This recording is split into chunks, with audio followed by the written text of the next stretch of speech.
Hi అండి, అందరికీ నమస్కారం. ఈరోజు ఈ వీడియోలో నేను మార్నింగ్ 9 నుంచి ఈవినింగ్ 6 వరకు చేసుకున్న కొన్ని పనులు మీతో నేను షేర్ చేసుకుందాం అనుకుంటున్నాను. మీ అందరికీ వీడియో నచ్చినట్లయితే మన ఛానల్ సబ్స్క్రైబ్ చేయడం మాత్రం మర్చిపోవద్దు. చిన్న లైక్ చేయండి. మీరు ఇచ్చే ప్రతి కామెంట్, ప్రతి లైక్ నాకు ఎంతో మోటివేషన్గా ఉంటుంది. అలానే మీరిచ్చే ఓ లైక్ వల్ల ఈ వీడియో ఇంకొకరు చూసే అవకాశం మీరు వాళ్ళకి కల్పించినట్టే.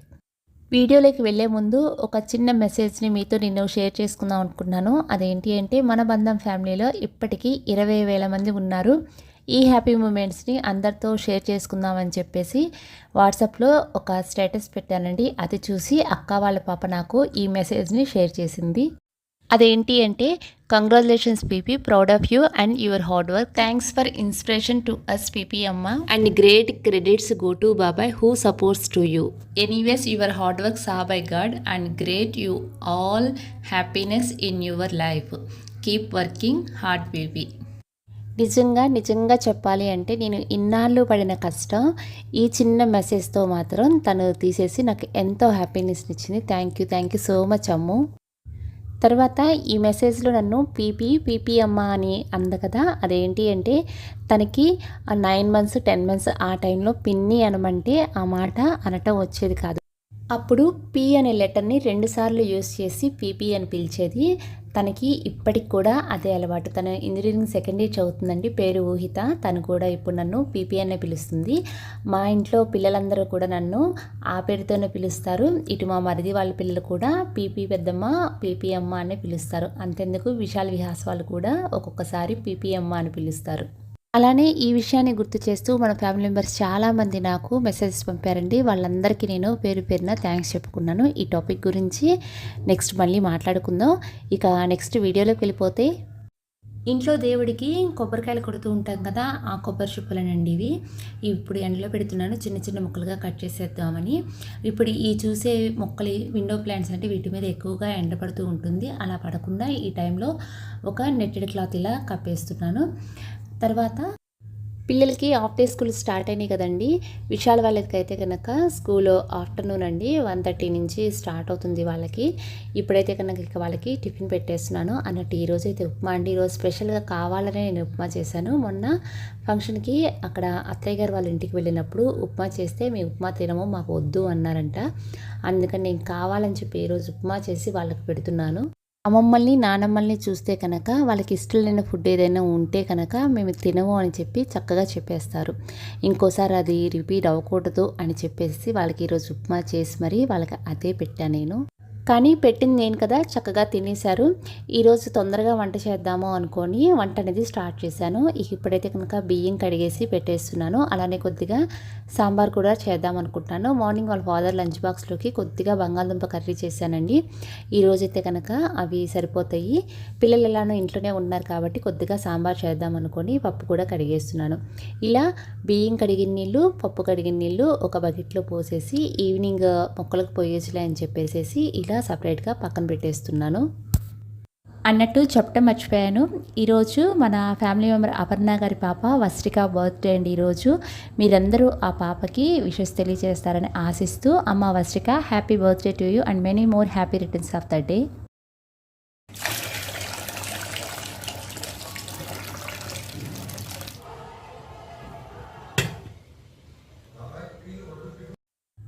ఈ రోజైతే కనుక మార్నింగ్ 6 కల్లా వాషింగ్ మిషన్లో బట్టలు వేసి ఆరేయటం కూడా ఆ టైం కల్లా అయిపోయినాయి. ఇవైతే చక్కగా ఆరిపోయినాయి. ఇక తర్వాత ఇప్పుడు అంటే ఆ బట్టలు తీసేసిన తర్వాత మళ్ళీ బట్టలు వేశాను. ఇప్పుడు వాటిని కూడా తీసేసి ఆరేస్తున్నాను. 2 రోజుల నుంచి ఫంక్షన్కి వెళ్ళటం వల్ల అటు ఫంక్షన్కి వెళ్ళిన బట్టలు, ఇటు ఇంట్లో ఉన్న బట్టలు ఏవి నేను వాషింగ్ మిషన్లో వేయలేదండి 2 డేస్ నుంచి. ఇంకా ఈరోజు అన్ని బట్టలు వేసేద్దాము అని చెప్పేసి 6కోసారి వేశాను. ఇప్పుడు 7కి వేసిన బట్టలు ఇప్పుడు ఆరేసేసి మళ్ళీ ఇప్పుడు ఈ బట్టలు వేసేస్తున్నాను. ఇంకా ఫంక్షన్కి వేసుకున్న బట్టలు అయితే కనుక ఇంకా వేయలేదు. అవి రేపు వేద్దాంలే, ముందు వీటిని మొత్తం నీట్గా వాషింగ్ మిషన్లో వేసేసి ఫోల్డ్ చేసి పెట్టేద్దాము అని చెప్పేసి ఇప్పుడు ఆ పని అయితే కనుక చేసేస్తున్నాను. ఇందాక బయట ఎండలో కొబ్బరి చిప్పలు పెట్టా కదా, ఇప్పుడు వాటిని తీసేసి చిన్న చిన్న ముక్కలుగా కట్ చేద్దాం అనుకున్నాను. ఎండ ఎలానో పోయింది. అలానే విండో ప్లాంట్స్ మీద నెట్టెడ్ క్లాత్ వేశారు కదా, ఇది కూడా తీసి ఫోల్డ్ చేసి పెట్టేస్తాను మళ్ళీ రేపు మార్నింగ్ వేయడానికి. ఈ లోపల పాలు కూడా వచ్చినాయండి. అన్నట్టు మొన్న లాస్ట్ టైం వీడియోలో పాలు పొంగినట్టు వీడియోలో చూపించా కదా, అప్పుడు మన ఫ్యామిలీ మెంబర్ ఒకరు చూసి పాలు పొంగకుండా ఉండాలంటే దాని మీద ఒక చెక్క గరిటె పెట్టండి అక్క అని చెప్పి నాకు ఒక చిన్న మెసేజ్ చేశారండి. సరే ట్రై చేసి చూద్దాము అని చెప్పేసి ఈరోజైతే కనుక చెక్క గరిటె పెట్టాను. నాకు తెలిసి ఈ పాలు అనేవి పొంగుతున్నప్పుడు పాల మీద మీగడ లేయర్ లాగా ఈ గరిటెకి అంటుకొని పాలను పొంగనీయకుండా చేస్తాయి అని మాత్రం ఒక చిన్న ఐడియా వచ్చింది. చూద్దాం. స్టవ్ను మాత్రం సిమ్లోనే పెట్టేసి ఇక నెక్స్ట్ పని అనేది చేసుకుంటున్నాను. అదేంటి అంటే ఈ ఎండు కొబ్బరి చిప్పల్ని చిన్న చిన్న ముక్కలుగా కట్ చేసుకొని నేను ముందుగానే పక్కన పెట్టేసుకుంటానండి. ఈ కొబ్బరి చిప్పల వెనకాల ఈ బ్లాక్ లేయర్ ఉంటుంది కదా, ఆ లేయర్ మొత్తాన్ని ఈ పీలర్తో తీసేస్తాను. తీయకుండా కూడా పెట్టుకోవచ్చు, కానీ అంటే బ్లాక్ లేయర్ తీయకుండా కట్ చేస్తే కనుక ఏదైనా స్వీట్స్లో కానీ లేదా కర్రీస్లో కానీ వేసేటప్పుడు కొద్దిగా నల్లగా అంటే కర్రీ కానీ స్వీట్ కానీ అలా కనిపిస్తూ ఉంటుంది. చక్కగా ఆ లేయర్ మొత్తాన్ని కొద్దిగా ఓపికగా తీసుకుంటే కనుక మనం దేంట్లో కొబ్బరి వేసుకున్నా సరే కొబ్బరి చక్క తెల్లగా చూడటానికి స్వీట్స్ కానీ కర్రీస్ కానీ ఏవైనా సరే అందంగా కనిపిస్తాయి, అలానే టేస్టీగా కూడా ఉంటాయి. నేను ఎండు కొబ్బరి అనేది ఎప్పుడు ఇంట్లోనే ప్రిపేర్ చేసుకుంటానండి. బయట కొన్నదానికి ఇంట్లో కొన్నదానికి టేస్ట్లో కూడా చాలా డిఫరెన్స్ ఉంటుంది. దేవుడికి కొబ్బరికాయలు కొడతాం కదా, ఆ కొబ్బరి చిప్పలు నేను తీసేసి ఫ్రిడ్జ్లో పెట్టేస్తాను. ముందు ఒక 2 డేస్ ఫ్రిడ్జ్లో మూత పెట్టకుండా అలా వదిలేస్తే కనుక కొబ్బరి చిప్పలు అనేవి కొద్దిగా డ్రై అవుతాయి. అలా డ్రై అయిన కొబ్బరి చిప్పల్ని నేను రోజు ఎండలో ఎండబెట్టేస్తాను. అలా ఒక 5-6 రోజులు లేదా ఒక వారం రోజులు ఎండబెట్టిన తర్వాత ఇప్పుడు మీకు చూపించేటట్టుగా ఇలా వెనకాల బ్లాక్ లేయర్ని తీసేసి చిన్న చిన్న ముక్కలుగా కట్ చేసేసి ఆ ముక్కల్ని చట్నీస్లో కానీ కర్రీస్లో కానీ స్వీట్స్లో కానీ దేంట్లో అయినా సరే యూస్ చేసుకుంటాను. ఒకసారి మార్నింగ్ టైము చట్నీ చేసేటప్పుడు శనగగింజలు కొద్దిగా తక్కువగా ఉంటే కనుక దాంట్లో కూడా ఈ కొబ్బరిని వేసేస్తాను. టేస్ట్ మాత్రం చాలా బాగుంటుంది. ఇక నెక్స్ట్ పాలు పెట్టే కదా, ఆ పాలు చూసేసి అప్పుడు వీటిని చిన్న చిన్న ముక్కలుగా కట్ చేసేద్దాం. పాలైతే కనుక ఆవిడ చెప్పినట్టు పొంగలేదండి. నేను పెట్టేటప్పుడు కూడా చాలా సిమ్లో పెట్టాను. నేను అన్నట్టుగానే ఈ లేయర్ పైన గరిటెకి అంటుకొని పాలను పొంగనీయకుండా చేసింది. కానీ ఈ టిప్ నాకు బాగా యూజ్ అయిందండి. రోజు పాలు పొంగ పెడుతూనే ఉంటాను, ఏదో ఒకటి ఇట్లా వీడియో తీసుకుంటూనో బయట పని చేసుకుంటూనో. స్టవ్ బర్నర్స్ అలానే కింద ఒక ప్లేట్ కడిగే బదులు ఇలా ఒక గరిటె కడుక్కుంటే చాలా పని ఈజీగా ఉంటుంది. థ్యాంక్ యూ సో మచ్ అండి. ఇక ఇప్పుడు ఈ కొబ్బరిని చిన్న చిన్న ముక్కలుగా కట్ చేసే ముందు మార్నింగ్ బట్టలు ఆరేసా కదా, ఆ బట్టలన్నీ తీసుకొచ్చి ఇప్పుడు నేను ఫోల్డ్ చేసి పెట్టేస్తాను. ఇంకా వాషింగ్ మిషన్లో కొన్ని బట్టలు ఉన్నాయండి, అవి తీసి ఆరేసేసి ఇవి తీసుకొని వచ్చాను. ఇప్పుడు వీటినన్నిటినీ ఫోల్డ్ చేసి ఇక్కడే పెట్టేశాను, కబోర్డ్స్లో అప్పుడే పెట్టను. ఇప్పుడు ఆరేసిన బట్టలు ఆఫ్టర్నూన్ 2 or 3 కల్లా ఆరిపోతాయి కదా, అవి కూడా తీసుకొచ్చి అవి ఫోల్డ్ చేసి ఒకేసారి కబోర్డ్స్లో పెట్టేస్తాను. అప్పటి వరకు ఇవి ఇక్కడే ఉంచేస్తాను. మన ఫ్యామిలీ మెంబర్ ఒకరు నిన్న నైట్ మీరు కిచెన్లో మిక్సీ మీద గ్రైండర్ మీద వేసే క్లాత్ ఉంది కదా, అది ఏ క్లాత్ ఎక్కడ తీసుకుంటున్నారు, ఆన్లైన్లో అయితే కనుక నాకు లింక్ షేర్ చేస్తారని చెప్పి అడిగారండి. ఈ క్లాత్ గురించి చాలామంది అడిగారండి, నేను రిప్లై కూడా ఇచ్చాను. ఇప్పుడు దీన్ని చూపిస్తూ మీకు నేను ఆన్సర్ చేద్దాం అనుకుంటున్నాను. ఇదేంటి అంటే నెట్టెడ్ క్లాత్ అండి.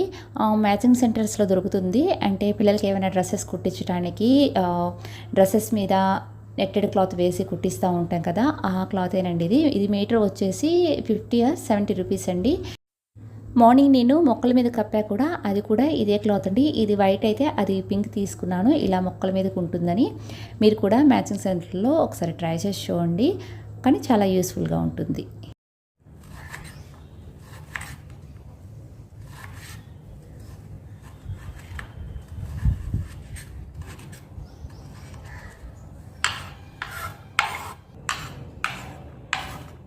మన ఛానల్ గురించి నేను మాట్లాడతానన్నా కదా, అదేంటి అంటే ఈ ఒడిదుడుకుల ప్రయాణంలో ఇప్పటికి నాకు ఒక అద్భుతమైన అవకాశం వచ్చింది అనుకుంటున్నానండి. అదేంటి అంటే ఇప్పటికీ మన ఫ్యామిలీ మెంబర్స్ 20,000 మంది ఉన్నారండి. మీ అందరి అభిమానంతోనే నేను ఈ మెట్టు ఎక్కాను. అలానే మీ అభిమానాన్ని ఆనందాన్ని లైక్స్ రూపంలో మెసేజెస్ రూపంలో నాకు అందిస్తూ నన్ను ఇంకా మరింత ముందుకి తీసుకువెళ్తారని ఆశిస్తూ హృదయపూర్వక ధన్యవాదాలు తెలియజేసుకుంటున్నాను ప్రతి ఒక్కరికి.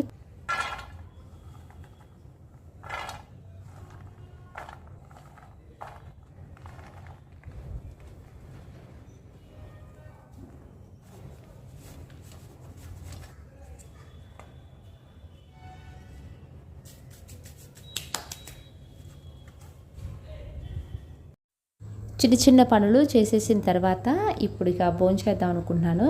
విశాల్ అయితే భోంచేశాడు కానీ విహాస్ ఇంకా చేయలేదు. స్కూల్ కూడా టైం అవుతుంది వాళ్ళకి. విహాసు పెట్టేసి నేను కూడా భోంచేసేసి ఒక 1 అవర్ రెస్ట్ తీసుకుందాం అనుకుంటున్నాను. ఎప్పుడైనా సరే పాలు తోడేసేటప్పుడు లేట్ అయితే కనుక ఒక చిన్న మిరపకాయ ముక్క వేస్తాను. తొందరగా తోడుకుంటే ఇంకా ఫాస్ట్గా తోడుకోవాలి అనుకుంటే కనుక మిరపకాయ కాకుండా పచ్చిమిరపకాయ వేస్తాను. ఇదైతే కనుక తొందరగా ఫాస్ట్గా తోడుకుంటుంది. ఈరోజు నేను పాలు తోడేయటం లేట్ అయింది, అందుకే చిన్న మిరపకాయ వేసి తోడేశాను. కానీ 12:30 కల్లా తోడుకుంది.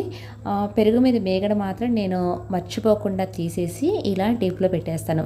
3 or 4 డేస్ అయిన తర్వాత ఈ మేగడతో మజ్జిగ చేస్తానండి. కానీ టేస్ట్లో ఎటువంటి మార్పు ఉండదు. డీప్లో పెడతాం కదా, తీయగానే ఉంటాయి మజ్జిగ. అది కాక ఈ మేగడ నాకు బాగా హెల్ప్ అవుతాయండి. ఎందుకంటే ఎప్పుడైనా పాలు తోడేయటం మర్చిపోయినప్పుడు ఈ మేగడ తీసి మజ్జిగ చేసేస్తాను. అప్పుడు బాగా హెల్ప్ అవుతుంది. ఇప్పుడు దీన్ని ఫ్రిడ్జ్లో పెట్టేస్తున్నాను. అన్నట్టు ఫ్రిడ్జ్ ఓపెన్ చేయగానే నాకు ఈ కిల్లీ కనిపించిందండి. నిన్న ఫంక్షన్కి వెళ్ళా కదా, అక్కడి నుంచి తీసుకొని వచ్చాను. భోంచేసేసి ఇప్పుడు ఈ కిల్లీ వేసుకుందాం అని చెప్పేసి ఇది బయట పెట్టేస్తున్నాను.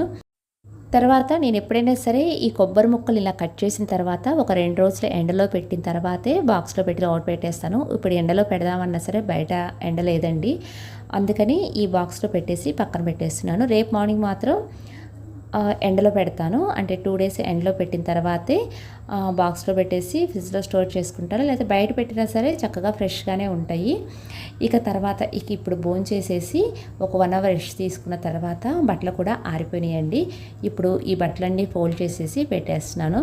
ఈలోపు విహాస్ వాళ్ళు కూడా స్కూల్ నుంచి వచ్చే టైం అయింది. వీళ్ళు వచ్చేలోపు చిన్న చిన్న పనులు అంటే ఈ బట్టలు ఆరేయటం కానీ, కొద్దిగా ఇల్లు ఉడ్చుకోవటం, వాళ్ళకి ఏవైనా స్నాక్స్ ప్రిపేర్ చేయాలా అని చెప్పేసి ఆలోచిస్తూ ఉన్నాను. ఈలోపు వాళ్ళకి ఈరోజు జ్యూసెస్ చేద్దామంటే ఫ్రిడ్జ్లో అయితే కనుక ఫ్రూట్స్ చాలా ఉన్నాయి, జ్యూసెస్ చేద్దాము అని చెప్పేసి కొద్దిగా దానిమ్మ గింజలు ఒలిచి పెట్టేద్దాం అనుకుంటున్నాను. వాళ్ళు వచ్చిన తర్వాత కొద్దిగా జ్యూస్ చేసి ఇవ్వటం నాకు ఈజీగా ఉంటుంది.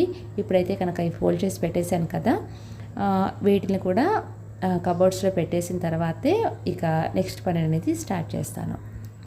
ఎన్ని పనులు చేస్తున్నా పన్నెమ్మటి పని ఏదో పని కనిపిస్తూనే ఉంటుంది. కానండి నేను 2 వారాల నుంచి అనుకుంటున్నాను పిల్లలకి సున్నుండలు చేసి పెడదామని. ఆ పని మాత్రం ఈరోజు చేద్దాం అంటూ పోస్ట్ పోన్ చేస్తూనే వచ్చాను. ఇక కిచెన్లోకి వచ్చేసిన తర్వాత వాళ్ళకి జ్యూస్ చేద్దామని చెప్పేసి కొద్దిగా కమలాలు ఉన్నాయి, వాటిని కట్ చేసి పక్కన పెట్టేశాను. తర్వాత 2 దానిమ్మకాయలు కూడా గింజలు వలిచేసి ఇలా పక్కన పెట్టేశాను. ఫ్రూట్స్ ఎప్పుడైనా సరే కట్ చేసి పక్కన పెడితే ఎందుకో స్వీట్నెస్ మాత్రం వస్తాయండి. అందుకని నేను కట్ చేసి ఒక 15 మినిట్స్ తర్వాతే వాటిని జ్యూస్ చేస్తాను.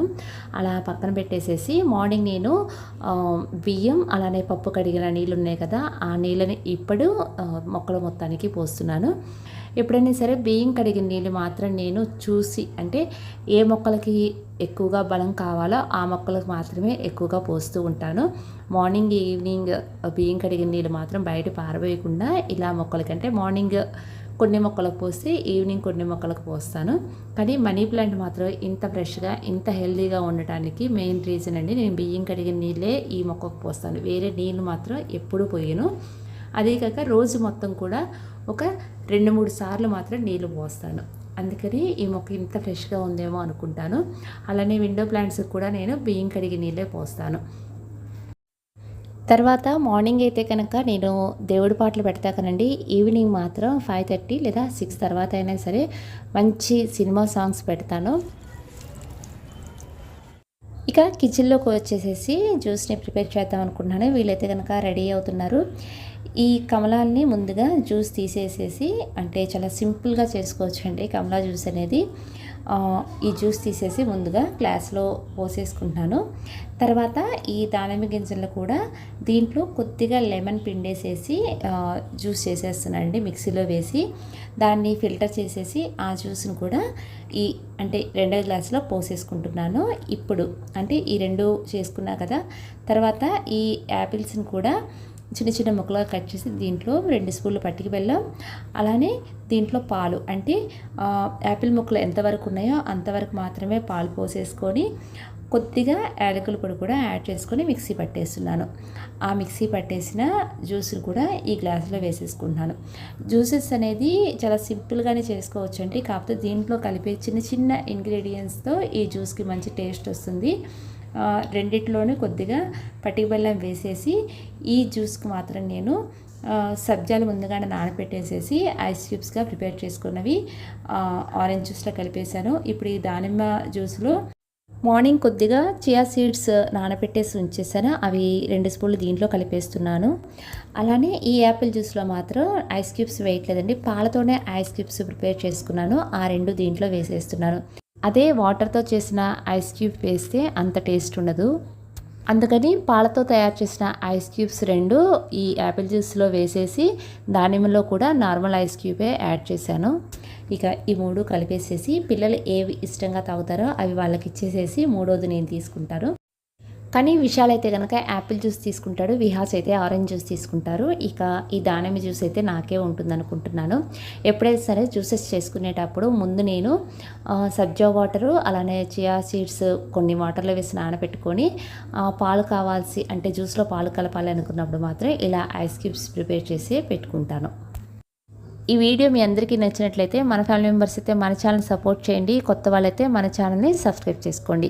ఈ వీడియో ఇంకెవరికైనా హెల్ప్ అవుతుంది అనుకుంటే కనుక తప్పకుండా షేర్ చేయండి. మరో మంచి వీడియోతో నెక్స్ట్ ట్యూస్డే కలుద్దాం. అప్పటి వరకు థ్యాంక్ యూ.